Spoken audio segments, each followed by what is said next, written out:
Welcome to the Prospect Warehouse podcast. Today, we are talking about the homeless athletics. No city affiliation. They do not want to be known as the Sacramento Athletics. And I'm So not who going said to call that? them the Athletics. Like the They owner did. said that or something? Yeah, this is why they're not. You don't see it at SAC. There's no SAC. Yeah. There's no. The Athletics don't have a SAC. Yeah. It's just ATH. So like every other city, when you're watching a baseball game, shows the first three letters of the city, like or whatever. Like the Cardinals are STL, Chicago Cubs is a CHC, right? Athletics, it just says ATH, and I'm not for that. I am for consistency. Right. And they do not want to recognize Sacramento as their home for the next couple of years. We'll just call them the homeless athletics. Yeah. Fine with me. I took a stand against that myself. If people know that use the dashboards, it's still Oak. They're still called Oak. If you want to see the athletics in the dashboards, the little team abbreviations is still OAK. I probably will change that. You should change it to Hobo. HOBO. Hobo. Yeah. Sure. We have at least 2 more years there, right? It was 3 years minimum. Yeah, if you're not going to be Sac, you're going to be Hobo. I think it's fitting. You get pick your poison. You want to Sac or you're going to be Hobo. That part of the country too. Plenty of that going on. Plenty of hobos in California. Yeah, exactly. Why? I mean, they pay you to do it, so why not? So we're going to talk about the athletics. A little offhand, a little behind the scenes here.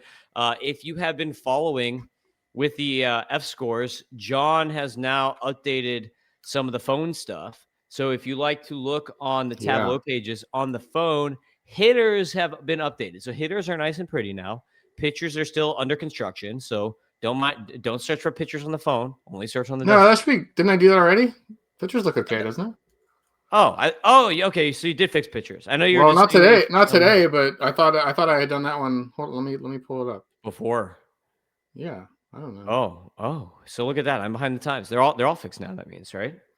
I mean, nice no. I mean, we're not nowhere close, but yeah, this looks good. Oh, there we go. Look, see if you're watching live, you can watch the phone screen. There we go.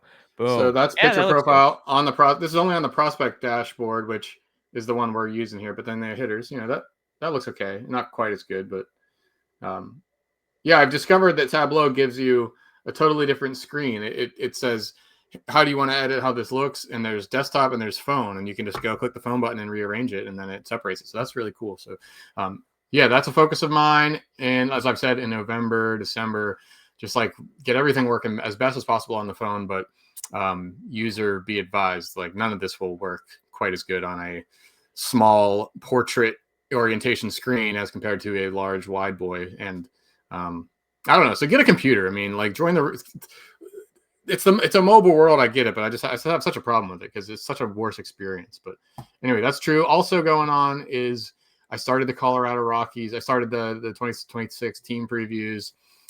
So we're ahead of that on prospects, but now we're catching up with the major league stuff. It's probably I don't know. It's not the best thing I do, I guess. There's some better things, but I go all winter talking about all the fantasy relevant players from each team, and I rank them one at a time. So I start at the bottom of the league. I start with the best player on the worst team, Ezekiel Tovar, Hunter Goodman. I put them into the rankings, and that's how it starts. And then I look at every other player hundreds of times over, and I rank them, and then hopefully by February 28th, I try to finish it. So that has begun, and that will slowly creep out through the winter. So a lot of stuff going on here, even in the slow months. And the Dynasty League. So Jon and I have been texting about the Dynasty League. We're probably going to be discussing what kind of rules and stuff we want to implement in the near future here. And then additionally, we have more than 30 applicants. So Jon, 39 already. So we talked about it a little bit. Are we going to have an initiation? Are we going to require now that we have too many, we have more than 30 applicants. Should we have people submit something in writing or a video or something about why they deserve to be in the league over the other people? I didn't make you fill out the form. You and Doc were gimmies. You're going right in there. That's automatic. Yeah. But I did for everybody else. I said, write a paragraph about why you should be in the league. So there's going to be 2 waves of cuts. It's first, if you signed up and you're a paid subscriber, you're in. Okay. Like that's good enough for me. I don't need to do anything else. So then we'll cut all those down and we'll see there's still plenty of, at least half the people that applied didn't seem like paid subs. Although maybe sometimes you use 2 different emails and maybe I missed you. I don't know. So if that's you, let me know. But then I'll look at what they wrote and just kind of get a feel. But if we're really going for 30 teams, there's going to be turnover. There's no way that you repeat 30 owners coming back, even in a 1-year thing. So good news is it won't be my problem. I have a guy. I think I might even do co-commissioners. I might pick 2 of the guys that volunteered to do to commissioners. 30-team league should, I think. Yeah. Maybe. I mean, we shouldn't talk about it now, but the question is, I will get the 30 owners. I will set up a conference call. It'll be some weeknight, and optional to join. I'll make a presentation of all the rules, and we can vote on not every little thing, but do you want to do head to head? Do you want to do roto? Do you want to do keep forever? Do you want to do this contract stuff? So we'll have this optional call, and if you show up, you can vote, and if you don't, then you'll just have to go with it. So totally optional, but it'll be fun to meet some people and stuff, and that's how it'll get going. But I know it's probably hard to commit to a league where I don't even tell the settings, but it's just better to get the people and then talk about the settings and try to find something that works. So that's all coming in November. Yes. All right. Are we ready for athletics? We're ready. Are we ready for sackless, homeless athletics? Here we go. I think we are. let's get to number 20. Number 20 is Mason Barnett, starting pitcher. So he came over. It's actually Barnett. Sorry, that's a typo on me, not Burnett. That's on me. It's extreme ownership here. I'm taking blame for this. It is a Barnett, not a Burnett. So he came over from Kansas City via trade to Oakland, or I guess technically they were Oakland at the time, and then now they're Hobo. Yeah, we can't talk about this the rest of the podcast. We just got to pick something. Okay, all right, we're done. Okay, so Mason Barnett here, he had a pretty good 2024, kind of a rough 2025. To me, he kind of profiles as like a back end number 5, number 6 type starter. If you're looking at the F scores, if you're watching on YouTube, which I recommend, watch on YouTube. If you're looking on YouTube, you can see that we're checking out the F scores right now. 97 stuff, 96 control, 100 FERA. So he's basically a subpar starting pitcher, but he does get to innings, and he was better over the last 2 years. So if you take John Slider right now has the last 2 years, you see a 3.46 JA ERA. You're like, okay, that's not too shabby, but this last year he only had a 6.7 K- walk rate in the majors over 5 starts. So he did make the majors and made 5 starts, 10.8 K- walk in AAA. So that's not great at either location. But the good thing is that he is a starter. He is pitching innings. And in some leagues, like a 30-team league, sometimes you just need that. So, like, that's why he's in the list. That's why he's number 20. Like, he's not going to be great, but I think you've got a number 5, number 6 type starter here with Mason Barnett. Okay. You got anything on him before we move on? Well, I thought I recognized the name. I don't know why. Maybe I must be thinking about something else. I don't know what. Probably because he's been around for a while. He's been like a AAA-ish type pitcher. I think it's 2 years basically at the top levels. So since you're doing your depth write-ups, you probably noticed the name because whether he was when he was on the Royals or when he was with the Athletics, he's been like on that periphery of being a depth starter at some point or another. Is he on here? It's a roster resource. Shout out to them. He started this year. Oh, he made the major leagues? Yeah, he made the major. He made 5 starts in the majors this year. Okay, that's why then. That's easy. I know everybody who gets in the majors. I know because I playing DFS and grinding the daily notes and stuff. Like they're all in my head, so that's why. But yeah, just was not great. 6.7 K- walk air. Number 19. I think, and I should probably look before I assume. The next guy is Tzu-Chen Sha, and I want to say he's Taiwanese. Yeah, that's let's make sure. Let me not just make up this guy's country of origin here. And let's confirm before I just guess on everybody's actual location here. But Tzu-Chen Sha is Taiwan. Boom, nailed it. High A. So he had a really good like A-ball season here, and it kind of got wore down towards the end of the year. He finished the season with a 13.3 K- walk, which is not great. But at A-ball, he had a 24.8 K- walk. And then when he got to high A, went down to 3.1. And he pitched about roughly 50 innings at both levels. So really good at A-ball first half of the year. Really bad at high A second half of the year. So what does this tell me? This tells me it could be one of two things. Either he was just dominating low A competition because he's an older guy. He came over from a different league, so he's played professionally before he came over to the minors. Or it's that overseas, they don't pitch as many innings. They're not pitching every 5th day. And this is just a case where he got worn down.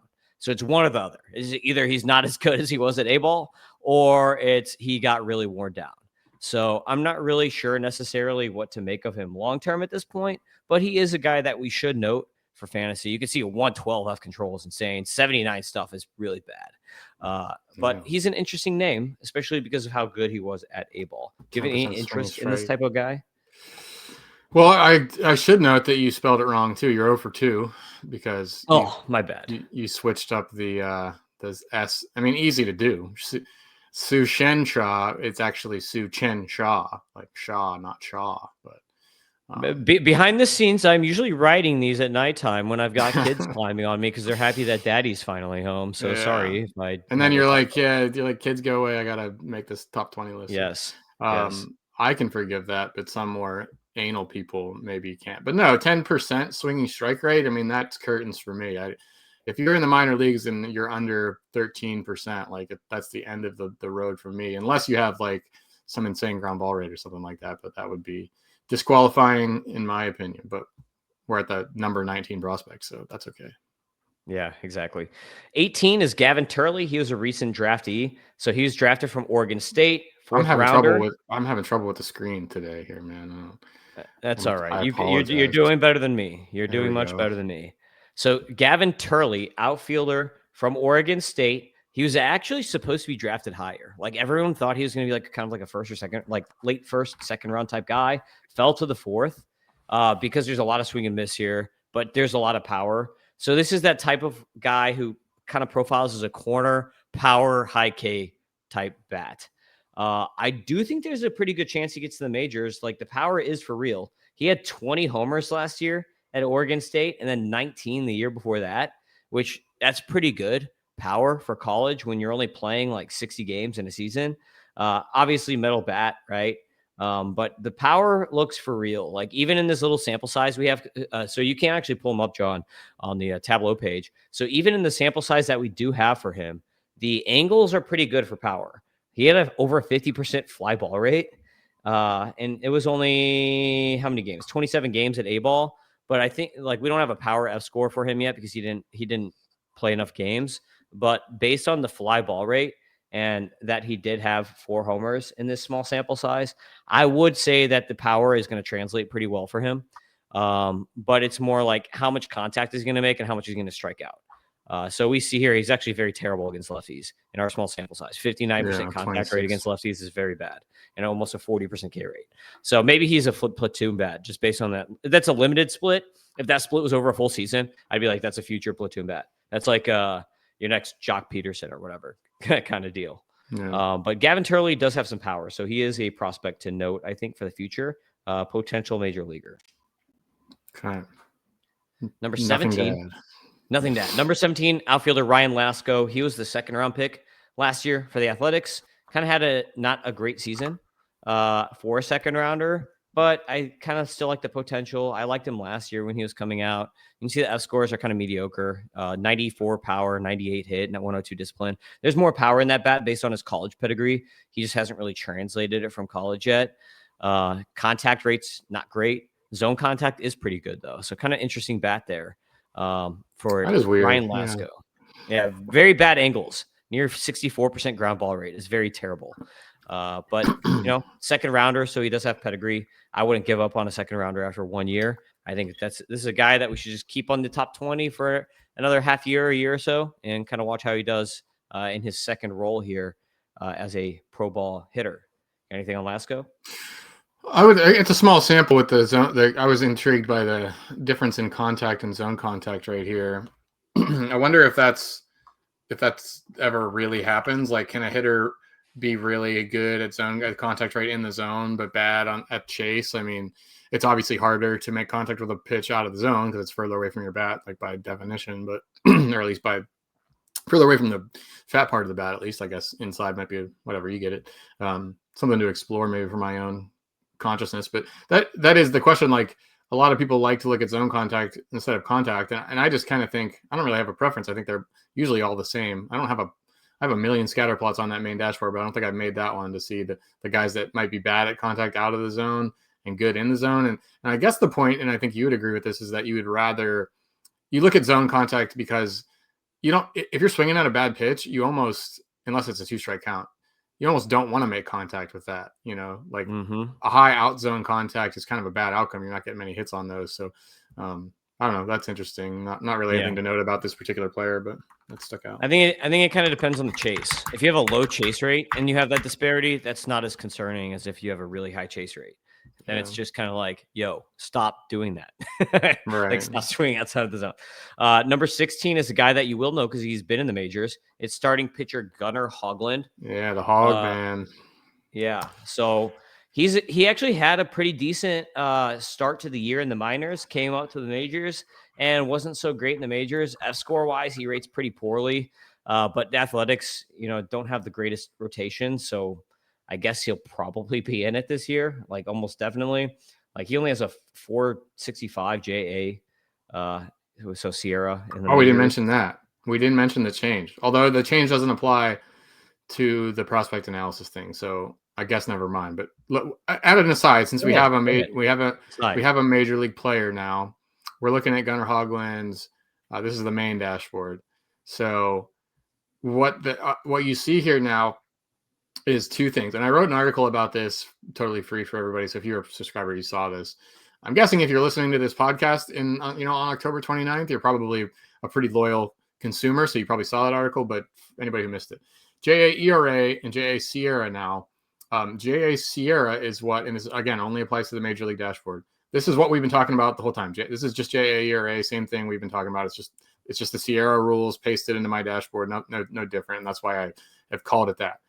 JA ERA now will use swinging strike rate and ball rate to predict K and walk rate. So this is actually a pretty good example because it's most useful with these smaller sample size guys, where like swinging strike rate on 547 pitches.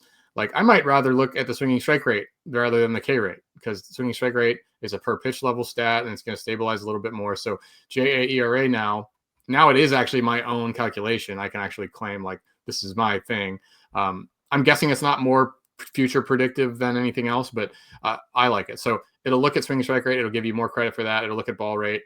So long story short, same calculation as Sierra and XFIP, only using swinging strike rate and ball rate instead of K and walk. So Hoglund's not good in either 10% swinging strike rate in those decent major league sample size. It looks like, although the JA stuff model is kind of off the charts on his four-seamer, must have some IVB or something, got hit hard. But it wasn't impressive in the majors. He was definitely someone that we were kind of targeting with hitters last year rather than streaming him in. But also the fly ball stuff that's pretty high, especially in this park in Sacramento. Not a good sign there for him. Yeah, so his four-seamer, because we have a lot of pitch level data in the minors too, which is like a larger sample size for him. He's got his four-seamer actually has horizontal movement too. A 4.8 horizontal is pretty good. 8.6 swing strike in the minors is not bad, and only a 3.4 barrel rate against. So like people just are not hitting it, probably because of the horizontal movement. They're just not barreling it. So that's actually pretty good. But it's kind of interesting. The stuff you see the F stuff in the minors is 90, and in the majors it's 98. So obviously in the majors we have more data, so it's going to be more accurate than the minor league stuff. It's this number right here, 103.2. That's what's pulling it up.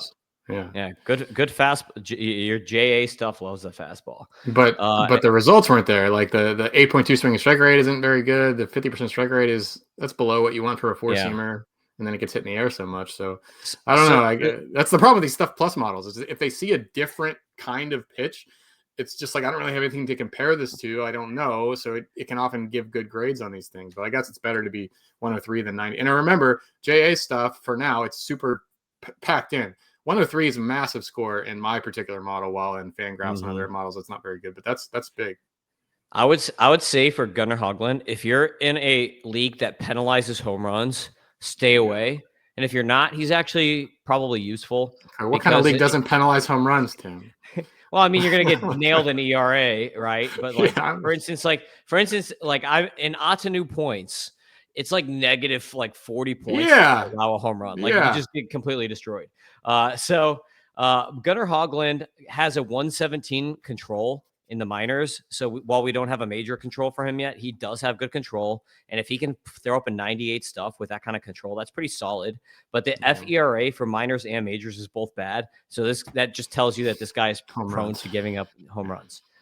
So yeah, I would just that's kind of like why he's at where he's at. And he's never really fulfilled his potential because he is another high pedigree guy. I guess there are points league that don't kill you but you're right. I used that Ottoneu scoring. I made a MLB DW, just a redraft points league, and I used the Ottoneu scoring, which I ended up winning the regular season and then losing in the final because I think just because I played that scoring position better, that scoring system better. I like tuned my projections to that and ranked and then used the auction about like I kind of did it right, and I don't think a lot of people did, but man, that's weird. And I get it, like it's tailored to what's actually good and what's actually bad in real life. And I kind of liked it for that reason. But yeah, you could have a pitcher go 6 innings, 2 runs, 5 strikeouts, 1 walk, 4 hits. But if he gave up 2 home runs, it was like a negative score. It was crazy. Yeah. Yeah. That's why like Aaron Nola is the worst for Ottoneu. Yeah. Number 15 is starting pitcher Henry Baez. They got him from the Padres in the same trade that they got Vries, who we'll talk about later. But I actually like Baez a little bit. He doesn't strike people out, but he's really good at preventing runs. So he's basically an opposite Gunnar Hoglund, like kind of like an opposite where it's like, okay, this is actually a guy that you would want in that Ottoneu points type format because he doesn't give up home runs. He's like really good at limiting damage, but he just doesn't strike anybody out. So if you want strikeouts, he's going to be bad. But you see his 86 F stuff, 109 F control, 109 FERA. Yeah, so he's actually pretty solid in that type of format because he pitches a lot of innings. He doesn't give up a lot of runs, but he's just not going to strike guys out. He's never going to be a strikeout guy. So it's almost like this is like the Kyle Hendricks type player, right? We're like, okay, good control. Like his stuff is terrible, but for whatever reason, he like doesn't give up a lot of runs. Like Kyle Hendricks did that for what, like 5 years for the Cubs, like really great ERAs that just way outperform Sierra every year, no matter what. And you're like, okay, whatever, it's working. I guess I'll try. After a couple of years, you're like, I guess I'll just trust it at this point. 3 homers in 23 starts. That's insane. 3 homers given up in 109 innings. Wow. Yeah, so that's who you want, Ottoneu. And he's in Double-A, so he's pretty close to the majors too. He spent the whole year, I think, in Double-A for both teams. So, and as a 23-year-old, like I thought he was going to actually come up this year for the Padres because they had like no pitching depth, and then they traded him. But he could be up relatively early, and he's always outperformed on xFIP versus his ERA. So like the JA ERA is going to always be better. Like for instance, he had a 5.84 ERA in his 3 starts with the Athletics this year, but a 350 xFIP during that. So that has to be the lowest. That's got to be the lowest home run per 9. I did 100 innings minimum. Wow, it's not. He's here at number 10 or so. Yeah, for all of pro ball above A ball, 100 innings. Rodriguez Cruz is that? He had the 12th lowest home run per 9 at 0.25. So Grant Umberger, who's that? Do you know him? Yes. He gave up 1 home run. Tim and Travis Smith gave up 1 home run in 106 and 102 innings, respectively. That is extremely lucky, but extremely impressive. Yeah, I'll tell you, I'm not surprised Elmer Rodriguez Cruz is on that list. Total ground ball guy. Patrick Copen does surprise me, though. That guy walks the world. That guy strikes everybody out and walks everybody, and then nothing else. So like, he'll be Joe a reliever. Boyle. He'll never. He's a Dodger. He'll never be a starter. He'll be a reliever just because he can't. There's no way. His command is way too bad from. He's the new Joe Boyle. I love Joe Boyle. Much. Right. He looks like a kind of like a 1960s hippie or whatever. He's got long hair, wears glasses. Like I don't know, interesting look. Like I remember Doc would love him. Joe Boyle. This is just a good memory from last season. Is that people kind of thought Joe Boyle was good, and he came up to make a start for the Rays, and like the DraftKings player prop line was like over 1.5 walks for like minus 150, like way too close to even money. It was like, okay, that's insane. You guys made a huge, like one of the few times those sports books make a mistake, and we were all over it. And certainly he walked. I think he only did walk 2, like he barely did it, but he did it. So those high walk rate guys are always fun. I even showed my wife, like my wife knows about Joe Boyle because we were watching a game one time. I was like, it was probably that game where I probably had I had money on him to get a couple walks. I didn't tell her that, but I was like, watch this guy. He's got no command. And then he like hit the guy in the face. Like the first pitch he saw is so funny. Like shout out to Joe Boyle. But anyway, all right. So back to business. So we're in the top 14 now. All of these top 14 guys are like top 250 guys for me. like top 200 to 250 guys. So the athletic system is pretty solid. Daniel Susac is probably going to be the backup catcher to Shea Langeliers this year. So when you're doing your write-up, you'll probably do a little bit into him. Pretty interesting dude. He's actually really, really good. He got paid 3.5 mil, former first rounder in 2022. F scores like him as a catcher. Like, that's not bad. Like, the discipline obviously could do better, but a 102 hit and a 105 power for a catcher means that he's going to be a fantasy asset. Like, that's pretty solid for a catcher. Like, and 6'4", 218 pounds. So big dude. I don't know. I think Susac could be like, he could be a starter if he wasn't with the Athletics. The problem is Langeliers is kind of going to block him for a little bit. So maybe there might be a point where Langeliers starts getting some DH reps or whatever, but they have Brent Rooker. Right. So it's going to be kind of like a little bit of a problem for them because they've got Rooker and they already have Soderstrom, who used to be a catcher. And it's like, how are you've got Kurtz at first, just like, how are you going to work all these guys in? So there might be a plate appearance problem for him, but I think he's going to be in the majors this year and he'll be pretty good. He was at AAA all last year and had a good season in AAA. Langeliers is a really good defender, right? Yeah, he is. And okay. He is good. But if you're in a 30-team league and you need a backup catcher, like, I'd be all over Susac. But it's just not, go ahead. Yeah, if you're in like a 15-team 2-catcher redraft league, yeah, I just don't know how many plate appearances he's going to get. Like, I think he's going to be pretty good when he hits, but it's just like, how much is he going to play? Twice a week at the most, probably, just because he's blocked everywhere else, at least for this year. Maybe in a couple of years they clear some room, but it's not like a Kyle Schwarber situation with Langeliers where they're kind of looking to get him out of catcher. Like, he's good enough at catcher where they'd like to keep him there. But who knows, if he's hitting so well, maybe they do kind of ease him in. I don't know how much longer can Rooker really. I mean, I guess his job is safe for at least next year. But they signed him long term. Didn't they sign him long term? I think he signed like he did. Yeah, for sure. You're right. So even if he does kind of fizzle out, the money's there. So that's tough. But okay, good backup. Yep. Yeah, good backup catcher, Daniel Susac. Number 13 is this. We call him JKG in the industry just because his name is like ridiculous. Joshua Kuroda-Grauer. So this guy is a young shortstop who has a really good hit tool and has a lot of speed, and that's about it. Just no power at all here for JKG. But he is interesting. So you see, John pulled him up on the F scores if you're watching on YouTube. 106 hit tool. 128 discipline, 104 speed, but only 86 power. So, very low Ks, walks just a little bit, not a lot, but it's almost like a Jacob Wilson type profile, and it's like a little mini Jacob Wilson here for the Athletics. You almost might want to say, because the ISOs are under 100, so it's like he'll never run into power. Like, Wilson has more power than him, but he has a little more speed than Wilson is kind of like how I would put it. And I don't think the hit tool is quite to Wilson, but it's like a little mini version. Yeah, 9% K rate. It's pretty impressive. 550 plate appearances, but yeah, it's 2 homers in 550 plate appearances. If a standard redraft leagues, I guess that's my role here. You're the 30-team dynasty guy, and I'm the guy that kind of throws the buckets of water on guys if you're just listening because you're playing your buddies in a 12-team league or something like that. Like, these types are just not ever ones to pick on. Maybe in a points league, in a deeper points league situation, but you want guys that can hit you at least 15. Like, 15 homers is pretty much my minimum. Like, I'm not going to draft a guy if I don't think he can hit homers at around a 15 pace. I'm also interested, I might have mentioned it before, by these hyphenated last names. It just seems like there's more of them these days. I don't want to like pick on any individual. I know there's, family problems and stuff, but I feel like the hyphenated last name is a consequence of like radical feminism. What do you think about that, Tim? Do you know what I'm saying? Yes. I mean, what else would what else would it be from? You know what I mean? Like, and it might not even be, I don't know, but it seems like some women just don't want to let go of their last name because they want to, they don't want to fold into. Look, I get it if you're famous. I get it if you're famous because it's like marketing, right? It's like, I completely understand that if you're like an actress and you're famous, or if you have a company and the company is like your last name. Like, I get it. There's like certain instances where I get like it's a marketing. It's like that's part of your income. Yeah, your brand. It's your brand. So like, I get it for certain instances.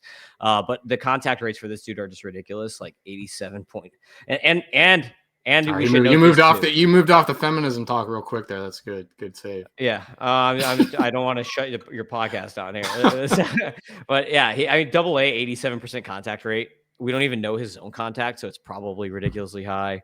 But this is a dude. I like him a lot. So for certain instances, like it just depends on your league format and what you can do with him. Number 12, Luis Morales. This is a guy that did start. Yep, yeah, he made the majors. So Luis Morales, like, starting pitcher. Good stuff, bad commands, right? Yes, exactly. Which is why, like a lot of people really like him. I don't. The Athletics have never been able to develop those types of guys.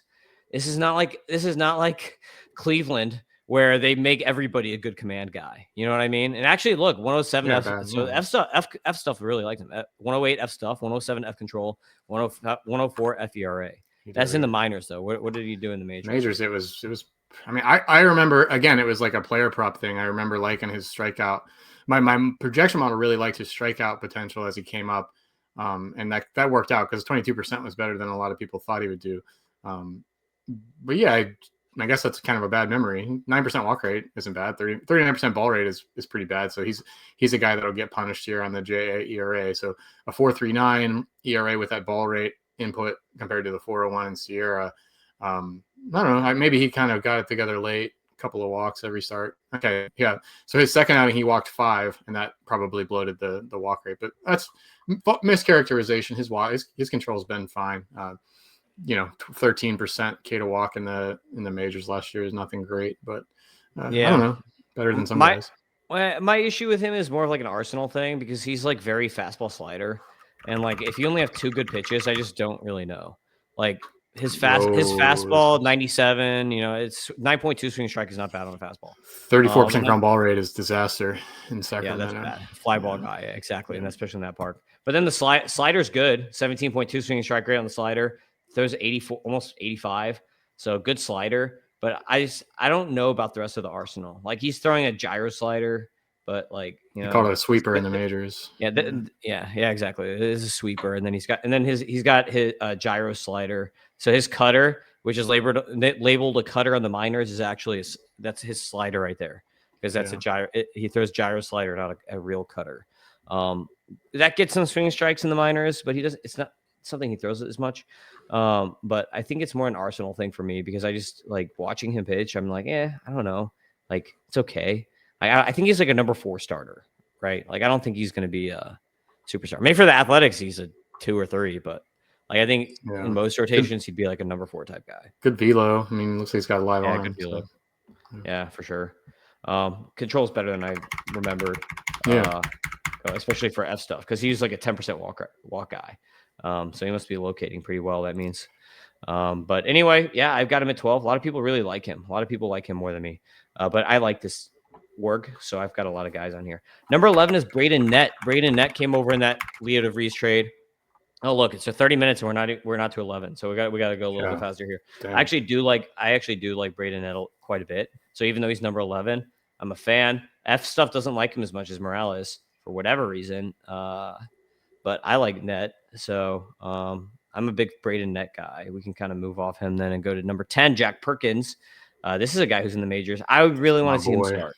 Yeah, I really want to see him start. Like he dominated in the minors this year.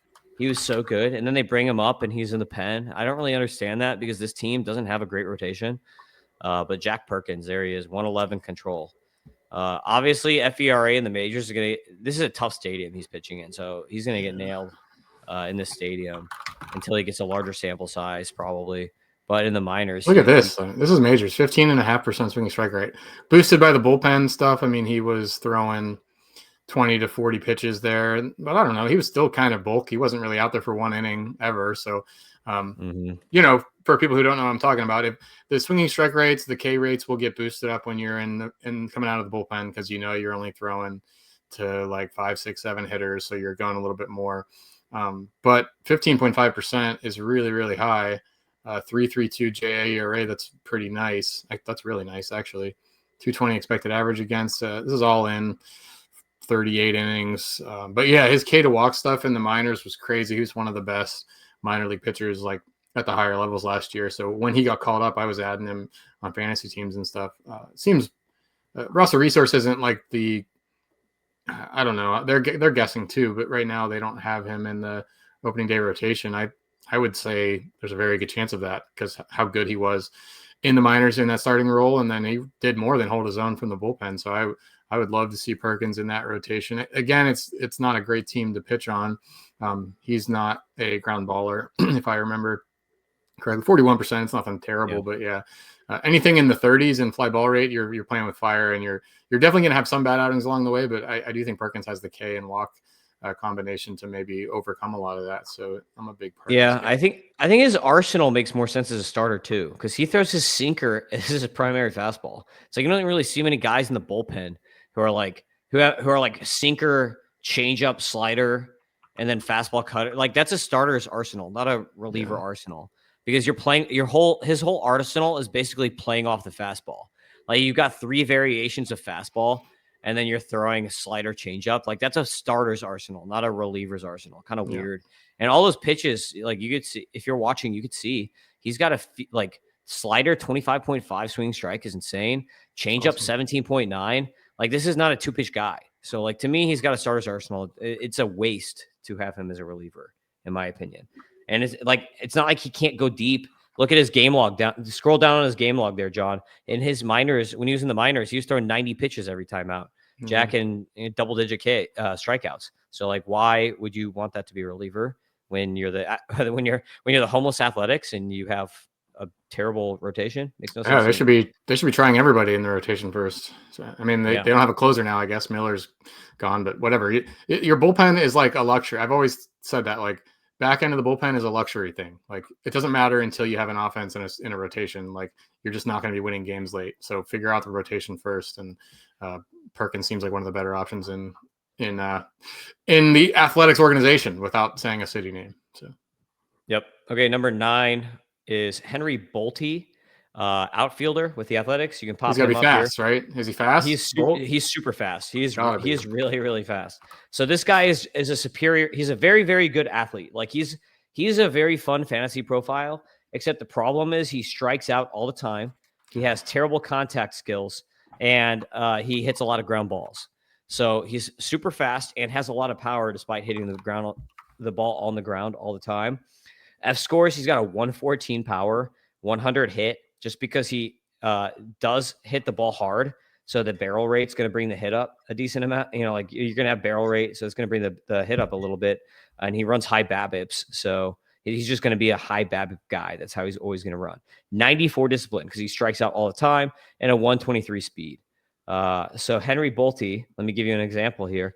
Had 9 home runs and then 44 steals with only 2 caught stealing. So 44 steals, only 2 caught stealing is a really good stolen base percentage. Big OBP. And he hits the ball hard. So almost an 89 average exit velocity, 111.6 max, and he made it to AAA as a 21-year-old. So again, the Athletics are a bit crowded, so I don't know when he'll debut, but since he made it to AAA last year, there's a good possibility that he makes the majors at some point next year, even if it's as a 4th outfield type and he's just like a pinch runner type, 4th outfield guy. I don't really know what they're going to do because obviously like the defense that they have there is kind of iffy in some spots. But yeah, he's an interesting name to watch. I think he's better than some of the guys that they have in the org. Clark,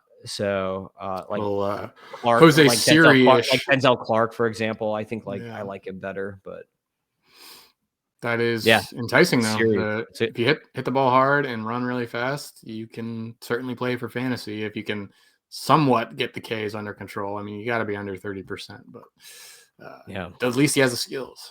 Yeah, Jose Siri is a good comp. I think he could be better. I mean, he's doing this stuff at a younger age. I think Siri broke out when he was like 25 or something. Yeah. So he's like maybe a better version of that, but I think that's actually a pretty good comp. Number 8, Tommy White. Everybody knows this. I mean, you know this guy, Tommy Tanks. No. You don't know Tommy Tanks? Come on. No. You heard that name before. So he's first baseman, third baseman, Tommy White. I actually drafted him in the Tool Shed mock a couple, I think yesterday or 2 days ago. So Tommy White, first baseman, third baseman, big college guy, known from college, from being a really good college hitter. And basically he's been a very solid player. Like the power hasn't been as good from college as it has been in the majors, but the discipline has been good. The contact rates have been good. So he kind of is just like this really solid guy who kind of almost projects out as a high average 20 home run guy. Like the power hasn't been, it doesn't really, make the name Tommy Tanks. Like Tommy Tanks, you hear that, you sound like this guy's going to be like all home runs, because that's kind of how he was in college. But his plate skills have been very good, and the hit tool has been really good. So it's almost like, I don't know, he's just like trying to think of who he comps to. Is just like I don't know, like really good hitting corner guy with 20 bombs. Like he's gonna be solid. Chapman. Like I don't think he's gonna be a star for fantasy, but I think he's gonna be solid. He hits the ball in the ground too much. Is his biggest problem, because he only had 12 home runs this last year, but 275 average, with a over 80% contact rate, almost 82% contact rate, and 7% walk, only 13% K. So. Pretty solid stuff here for Tommy White. I like him a lot. LSU, see, here you go. At LSU in 2023, he had 24 bombs. And then in 2024, he had 24 bombs. And then in 2022, he had 27 bombs. So this guy had like 70 or 80 home runs in his college career over only 180 games. So that's why they call him Tommy Tanks. He was a beast in college so I don't know, maybe the power comes, maybe if he fixes the angles, the power comes eventually in the majors. It might be one of those slow things where like he's a late breakout type guy, but I think that the hit tool is there for him to develop pretty nicely. Cool. All right, number 7, Wei-en Lin. I actually picked him also in the tool shed mock. So I'm a big athletics fan. You can see Wei-en Lin pitched an A-ball this year. I want to say he came over from Taiwan too. Let's confirm that. Yes, Taiwan. Wei-en Lin. Much better than the other Taiwanese player here. So Wei-en Lin actually made it to Double-A this year as a 19-year-old. He started in Low-A, made it all the way to Double-A. By the end, he was like doing little piggyback type stuff, like 40 pitch count type things. So I think, again, like they're trying to build him up. He came over from Southeast side. So he had a really good start to A-ball and then had to progress. I think he was maybe your swinging striker leader in all of the minors. Wow. 17.8% swinging strike rate is ridiculous. K minus walk on the year, John, 27.1 for high A and Double A as a 19-year-old. This guy is a top 150 guy for me. And I want to say, he's a fastball slider guy that comes in at like a lefty 3/4 arm slot. So really interesting stuff. I really like the arsenal. I'm going to pull up my comp firm real quick and pull up my pitch grades. Give me one second here.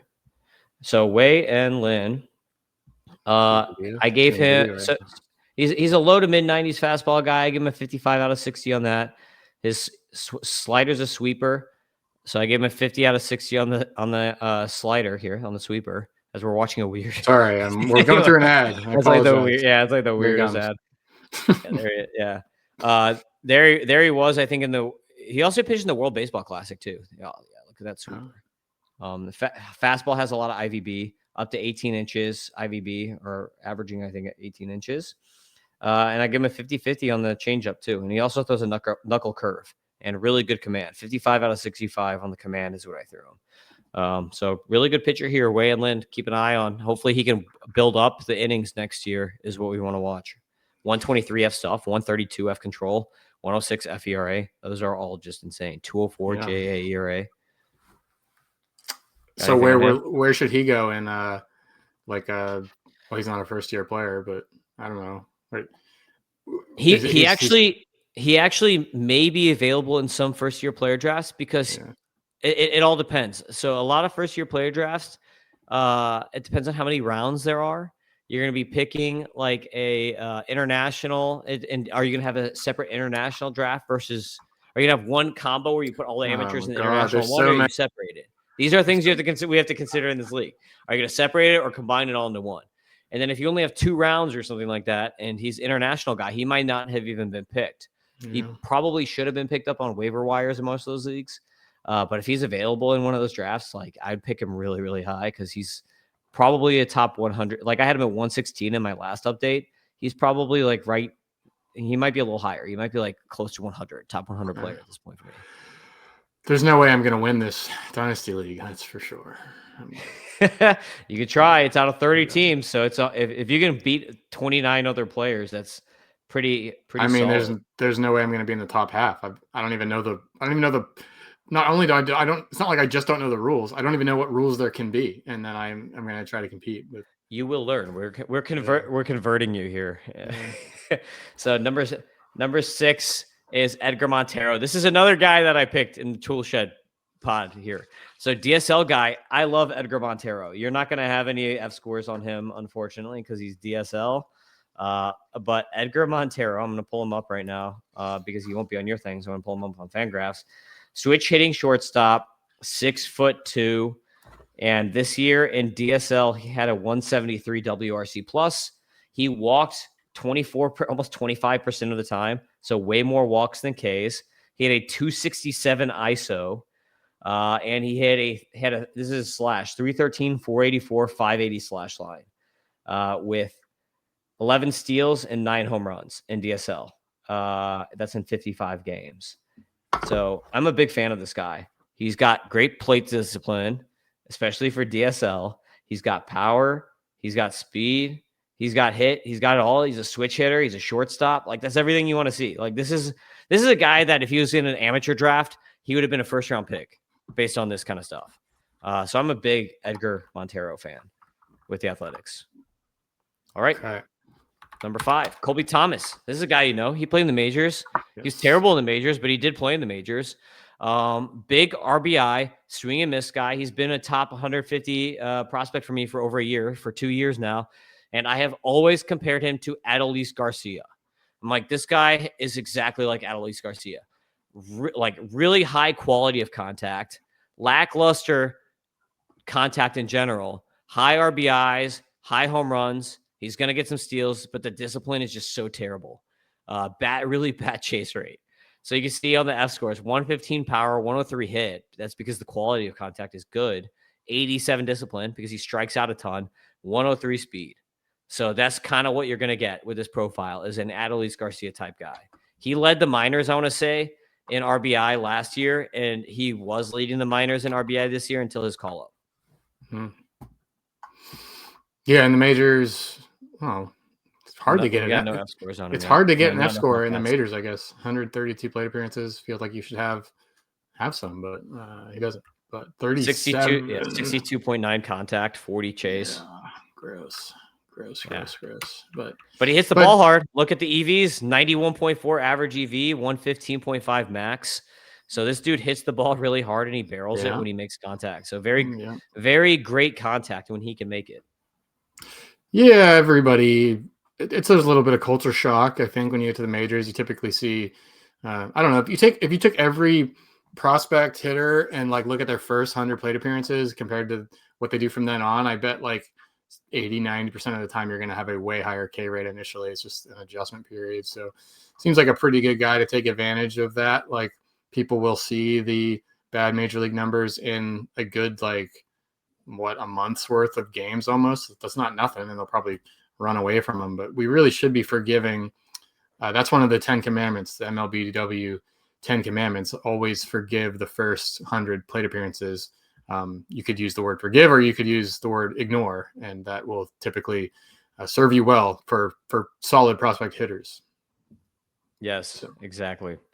Next on the list, number 4 is Devin Taylor, another outfielder. Devin Taylor was the second round pick for the Athletics this year, and he played in pro ball right after the draft. I think he had more at bats than anyone else that was drafted this year. He had to have, because he played in 28 games and had 106 at bats at low A this year. I'm a big fan of Devin Taylor. So I don't know how he was in a first round pick, because he started 3 years at Indiana. So for freshman, sophomore, junior year, started all 3 years. As a freshman, 16 bombs. As a sophomore, 20 bombs, and as a senior, 18 bombs. So this year in college, he had 18 home runs, 12 steals, a 19% walk rate with an 11% K rate. So just phenomenal plate discipline, and a 374, 494, 706 slash. I'm how is this guy not a first round pick? I really don't understand. I think he's one of the most underrated first-year player draft guys you can get. Like, I love Devin Taylor. And this year in A-ball, you could pull him up. We might have an F score on him here or there. But he had a 217 ISO in A-ball, 6 bombs and 2 steals in those games. So I'm a fan. Yeah, and it's been really good Indiana sports ever since I moved here 5 years ago. Like, I'm not sure. You got to put it up. You put it on the screen. This is just his like box score stat stuff here. So you see the 28 games, 29% K, 6 homers, 2 steals, but the F scores are only a couple there. But Indiana sports, you don't think of Indiana as a big sports place. They got the Colts and the Pacers, but they're all excellent now. And like, I live here now, and it just seems like things have really been getting better. I mean, Notre Dame football making the championship last year, and then Indiana football is like the number 2 team in the nation. And then, Kyle Schwarber was an Indiana Hoosier, and so was Devin Taylor. So I don't know. I say give him the Indiana boost because we like the state of Indiana here at MLB DW. I mean, we got me and Doc, and even the new writer, Jon Allen. He also lives in Indiana, so there's a lot of Indiana going on. But okay, good start. But again, you said he was drafted last summer, so a long ways away from them. Well, maybe not a long ways away, but not a threat to make the team early on this year. I don't know. College guy, remember Nick Kurtz was also drafted the year before, and he just was really, really hot and made it. So I don't know, maybe end of the season next year. It's a possibility because he is a very professional hitter. Like the guys that can take a walk and have good plate skills usually will move faster. And he's got that. And if you want to hear my comp from real quick, Luis Gonzalez mechanics with a light Riley Green profile. Oh, like that? Yeah. It's hard to not use good players as the comp, I guess. Because you can't use someone that nobody knows. The point of the comp is to comp someone that people know. Number 3 is Jamie Arnold, starting pitcher. He was their first round pick. Most people know Jamie Arnold. Even you probably know Jamie Arnold, John. No. Oh my God, no. Okay, so for a first rounder from Florida State, he throws at a really wacky angle. It's like not quite sidearm. He's a lefty. It's not quite sidearm, but it's like almost there. He was actually, like, a lot of people had him as the potential first overall pick coming into the year. But he wasn't as good in college as like people thought this year. Kind of like repeated instead of progressing. Like he was like just as good his junior year as he was his sophomore year, rather than like getting much better. But my comp for him is mini Chris Sale. He's much shorter, so he literally is like a mini Chris Sale. And Arsenal grades that I've got for him is this is why you should watch on YouTube, so you can next level. I'm leveling up this episode. Yes, look at this arm slot. Like not quite sidearm, but almost there. So he throws the fastball 92 to 96 miles per hour. I threw 60 on that. Slider, which is also sweeper, however they classify it, 84 to 87 miles an hour. I threw a 65 grade on that. Change up 84 to 87 with a 50 to 55 grade. And then he's got a cutter that I threw a 45 to 50 on. It's a gyro slider. It's not a cutter because it's 86 to 88, which just tells you by the velocity that's a gyro slider, not a cutter, because a cutter would probably be like 90. And a 55 out of 55 on command. He's a top 100 prospect, and he'll be pretty high in first-year player drafts because the Athletics, again, their rotation sucks, so he should be a fast mover here. Number 2 is another starting pitcher. With showing my YouTube, I showed a YouTube video there, but then I'm logged in, so everybody got to see my like recommendations for the kind of stuff I'm watching on YouTube. But luckily for me, nothing dodgy, just a bunch of emo pop music and Christian preachers' sermons. So it's an interesting mix. You also just call yourself out, so now everybody is going to pause right now, and they're going to go back and look and see. But it's all right. There's nothing to hide there. It's a strange mix. It's like John MacArthur, Vody Balcom, Mayday Parade, Morgan Wallen, and like and then kid stuff. The kids get on with the remote. So, but yeah, nothing impure. Excellent. Number 2 is starting pitcher Gage Jump. Gage Jump was a second rounder for them last year out of LSU. And had a really, really good year this year. So Gage Jump throws 100 miles an hour as a short lefty. My comp for him is a lean, high velo Carlos Rodon. He really sits more like 94 to 97. So you're calling Rodon fat? He can get up to 100. Yes. Is that it? That was a shot at Rodon? I'm calling him a little chunky. He could lose it. He could come work out with me for a little bit. I'll get him in shape. But I know Rodon is a hunter. So he's spending a little too much time hunting and getting the deer jerky in the wintertime. Maybe too many White Russians or something. Got to come hit the gym with me, Carlos. Yeah. So slider is his second pitch, obviously, if he's going to be a mini Rodon. and he's also throws a curve changeup. But fastball is really the big one for him because he's a short guy, low release point with high IVB on a 100-mile-per-hour pitch.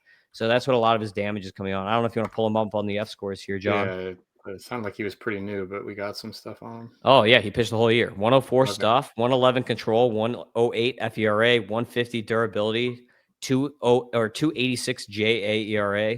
So we don't have pitch level data because he only hit AA, didn't get to triple. But I bet when he hits triple, the vertical movement stuff is going to be pretty sick from him. Okay. Yeah, they need help. They need help in the rotation for sure. I don't know if do you think the Athletics could be a contender next year? That kind of matters with the acceleration of these guys. Could be. Crazy. I mean, if the rotation is what sucks. So it's very possible if they bring up guys, if they could be like the Mets. Like think about the Mets last year. They brought up at the end of the season. They had Nolan McLean. They brought up Tong. Yeah. They brought up Sprout. They brought up all these guys at the end of the year. The Athletics, if they are competitive around the middle of the year, it's very possible we see them bring up a guy like Gage Jump and Jamie Arnold, who's a very polished college pitcher. Like those are guys. They already have Morales. They could bring up they could bring up Baez at some point just to get some innings. Like these are all guys that could very possibly make an appearance next year. We would think that the Athletics would spend some money too after we saw the Severino contract last year. I mean, they're clearly in. I don't think that'll prove to be like a one-off season weird thing. You know, they would think that that's a sign that they're willing to invest in free agency and kind of quote unquote overpay when they have to. I mean, the Severino contract was kind of, everybody was surprised by how much they gave him, and then it went about as bad as they could have hoped for. He was awful, but at least it shows you, okay, they'll be in on some of the free agent pitchers, which theoretically might, you know, that takes a spot from a guy like Jump, but more importantly, it maybe gets them in contention in June, July, like you just said. Yeah. So we're going to get to number one now. It is Leo DeVries, the shortstop who they got in the Mason Miller trade. This was a shock, right? That the Padres would let go of DeVries. Yes. But I mean, they had the Padres farm system was top heavy. Basically they had DeVries and like Ethan Salas, who is not as good as everyone kind of hoped. We've been talking about him for 10 years, I feel like. Yeah. Well, he was, I think, 17 or whatever when he debuted. Yeah. But DeVries is kind of the same way. DeVries was only 18 all of last year and made it to AA. So, I mean, if the Athletics really wanted to get crazy, you could bring up DeVries next year even. If you wanted to really get crazy, he'll probably start at AA next year because he only had 102 plate appearances there. But F-score-wise, 111 power, 98 103 discipline, 100 I guess the speed. F-scores are good. We have this problem where age to level. His real name is Leo Dallas, but then sometimes he's Leo, so he's in here twice. But the F scores are mapped in on the player ID, so those will always be fine. But these box score stats are going to be freaking split, so that's annoying. I got to create a list of these guys and merge all these names together. Double name guys. Yeah, well, that's because that's his fault. Blame him because he started the year going by Leo Dallas. And then like halfway through the year, his Fangraphs page all of a sudden became Leo DeVries. So it means he changed his. It's like there's a Sean Lennon, and he changed his name to Sean Paul Lennon. So it's like. Well, do you know this NFL? Do you remember Robbie Anderson in the NFL? Yeah. His freaking name is Robbie Chosen now. He has a completely different last name, and he's still in the NFL. Like you would have thought it was a different player entirely. I mean, changing from also Leo Carmona. Yeah. Okay.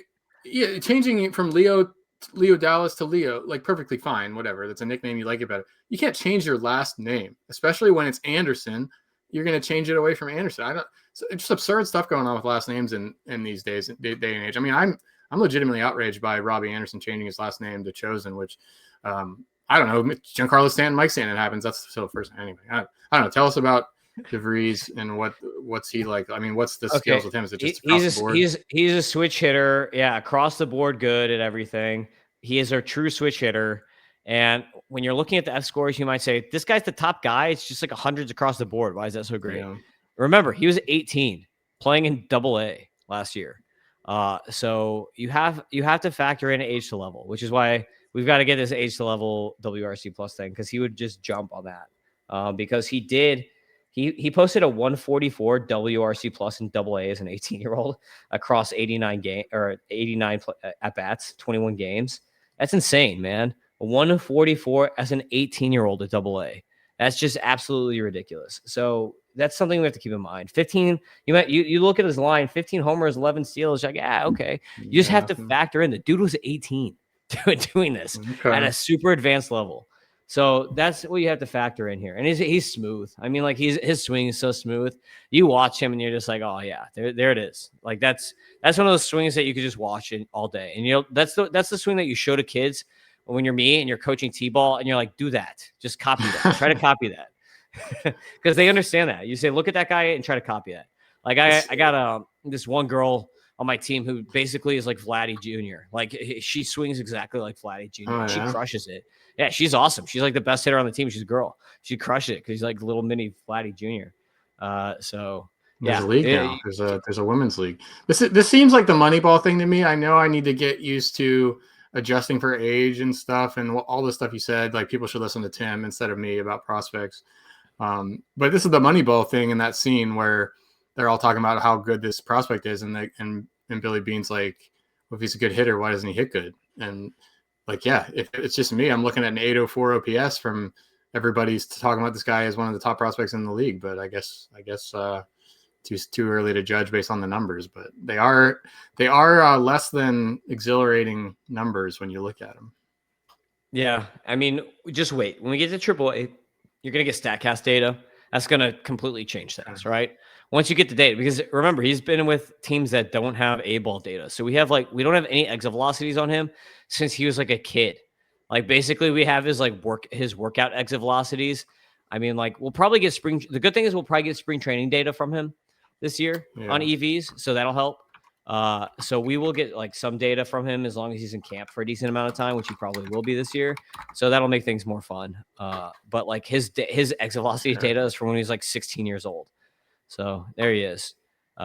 Check out that swing. Smooth as silk. You want to watch an 8-minute video to finish this? That's good. Yes. Boom, boom. Oh, you have to watch all 8 minutes.